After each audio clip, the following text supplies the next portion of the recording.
Okay, another common problem, my Author Academy peeps, that I encounter, and this is often with people who perhaps are a little bit more academic, typically lawyers, accountants, medical professional fields, those kind of things, is where certainly people that spend a lot of time in a university, they are terrified of peer review, and they are driven by peer review to the point where they stop writing their book for their target audience and they start writing it for their peers.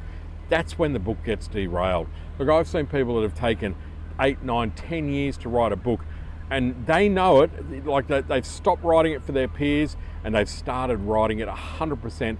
Sorry, they've stopped writing it for their target market and they've 100% started writing for the peers because they're fearful of what their peers are going to say about the book. I tell the story often. When I wrote my first book on marketing, I reached out to a whole pile of marketing, kind of in my network, marketing people, and said, hey, look, I'm thinking about writing a book on marketing. What do you reckon? A simple, small business one. They all came back to me and said, Andrew, you're a nice bloke and all, but who are you to write a book? You got no qualifications, like you run a little marketing company in Cairns, like you're hardly the world's marketing expert. And that really shook me.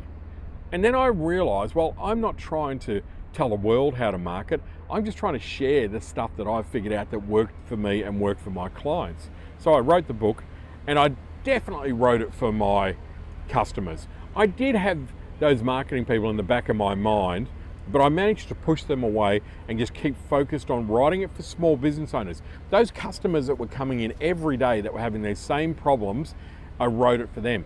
And of course, when it came out, I sent all my marketing kind of colleagues a copy, and they all came back and said the same thing. Andrew, it's such a simple book, I could have written it. And I went, yeah, but you didn't. And I didn't write it for you. I wrote it for those people that needed, and it was hugely successful, hugely transformed my life, because I didn't get stuck going, oh my God, what are my peers going to say? Look, imposter syndrome, peer review syndrome, all those things, they're the things that are going to stop you from writing a book. I think it's okay to have a degree of imposter syndrome when you come to writing a book. I always say the only people that don't have imposter syndrome are the people who should. But don't try and have all of the answers. Just try and share the stuff that you figured out. This takes all the pressure off you. Like I felt that pressure going, oh my God, I've got to become this marketing guru. No, I'm just going to share the stuff that I figured out that works for me, and maybe it'll work for you. I hope it does. If it doesn't, I'm not going to argue with you. I'm not going to try and convince you. I'm not going to fight with you.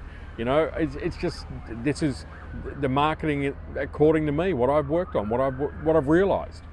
So anyway, be wary about getting caught up in the trap, and I've gone down a rabbit hole here, about being fearful about what your peers are going to say. It's a big, big issue.